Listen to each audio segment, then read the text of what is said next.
Bonjour à tous, bienvenue. Aujourd'hui, nous commençons notre série sur les questions de tous les jours.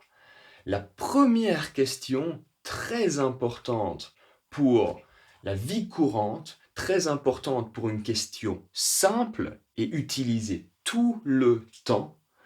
Allez, nous regardons ça ensemble tout de suite et restez bien jusqu'à la fin, restez bien attentifs.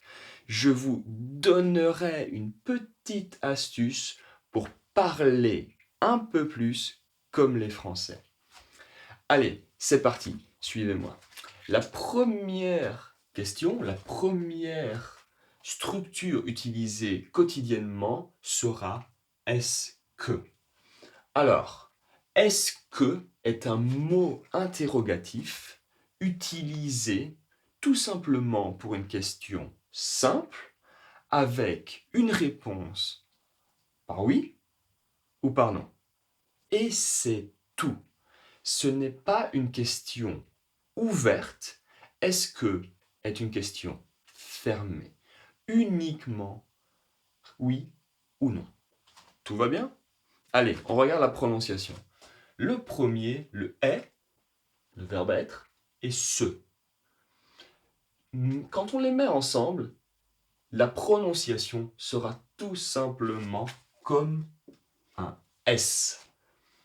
Est-ce que. Vous voyez bien, le U ici n'est pas vraiment prononcé. Est-ce que. Tout va bien? Parfait. Maintenant, comment utiliser ce mot interrogatif dans une structure? Pas de problème. La première chose, eh bien, c'est l'utilisation de ce mot interrogatif. Il est toujours en première position, en première place. Est-ce que, pas de problème. Et ici, nous avons quelques options. Vous, le sujet, est-ce que vous regardez? Regardez, pas de problème. Est-ce que vous aimez? Aimez, attention à la liaison, hein, il y a une voyelle. Vous aimez, un peu comme un Z. Ouais. Est-ce que vous aimez? Est-ce que vous faites? Est-ce que vous faites? Alors, regardez, aimez et faites. Eh bien oui, les trois sont des verbes. Donc en deuxième position, ici, nous avons le sujet et le verbe. Le verbe conjugué, bien évidemment. Ouais. Par la suite, est-ce que vous regardez? Mais regardez quoi? Quand on pose la question quoi, en général, vous avez un nom. Mais pas toujours. Cette partie-là, cette troisième partie, est l'objet. Alors, en général, vous aurez un objet qui sera un nom juste après le verbe. Parfois un adverbe, mais on verra ça plus tard. Aujourd'hui, nous avons ajouté 3 noms après notre verbe. Vous regardez la télé. Vous pouvez changer, bien évidemment. Vous regardez Netflix, vous regardez YouTube. Est-ce que vous regardez la télé? Vous avez une question parfaite. Voilà. Est-ce que vous aimez le chocolat? Pareil, vous pouvez changer le nom. Est-ce que vous aimez le sport? Est-ce que vous aimez la glace? Est-ce que vous aimez le café? Est-ce que vous aimez le chocolat? Voilà. Et notre troisième question. Est-ce que vous aimez, est-ce que vous faites du sport? Oui. Est-ce que vous faites la cuisine? Est-ce que vous faites du shopping? Vous pouvez également modifier cet objet. Tout va bien? Mais alors, sur mes 3 questions. Comme je l'ai mentionné avant, la seule possibilité de réponse est une réponse fermée. Ce sera soit oui, soit non. Donc, est-ce que vous regardez la télé? Non. Maintenant, vous regardez YouTube. Est-ce que vous aimez le chocolat? Oui, tout le monde aime le chocolat.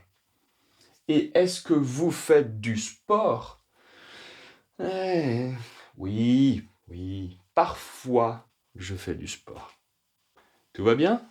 Voilà pour la structure, voilà pour les questions avec est-ce que. Maintenant, attention à quelques petits détails quand vous allez faire les questions. La première chose va être au niveau de la deuxième partie. Donc la deuxième partie, le verbe. J'ai utilisé le sujet vous. Vous, toutes les personnes, vous, les étudiants, vous, les personnes qui regardez.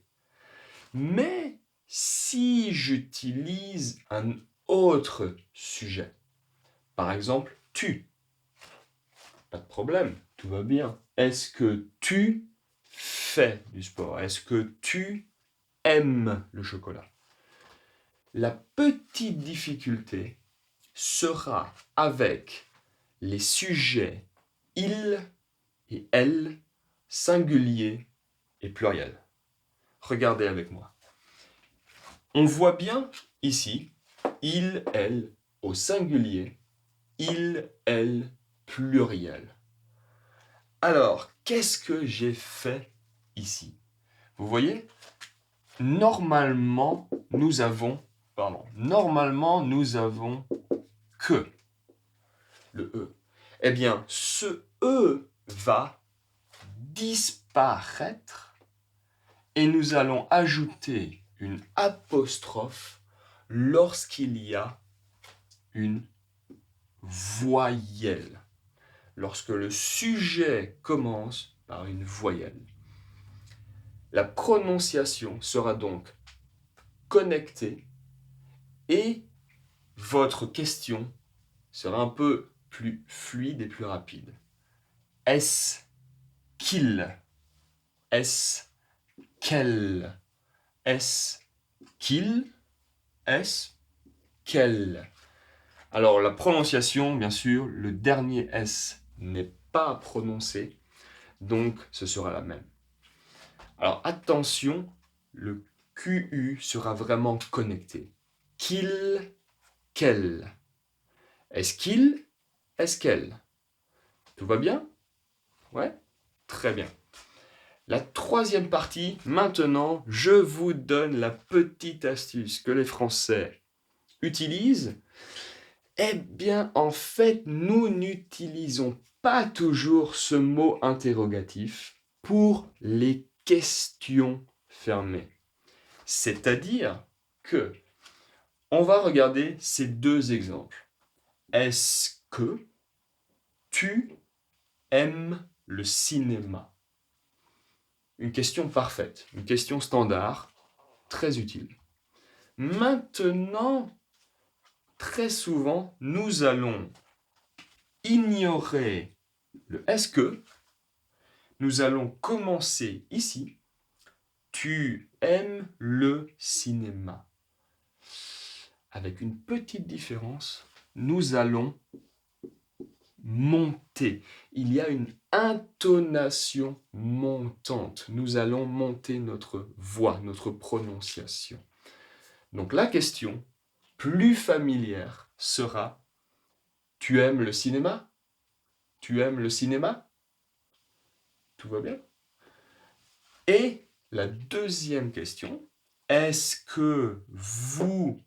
Alors attention ici, ce H-là n'est pas prononcé, donc il y aura une liaison un peu, je l'ai dit, un peu comme un Z. Est-ce que vous habitez à Paris? Pas de problème, une question. Et maintenant, comment est-ce que vous prononcez cette question de manière plus familière, plus comme les Français. Allez-y, essayez. Vous habitez à Paris? Vous habitez à Paris? Tout à fait. C'est exactement ça. Les deux structures sont très utilisées. Vous pouvez tout d'abord pratiquer avec le mot interrogatif est-ce que, puis par la suite, petit à petit, utiliser cette structure.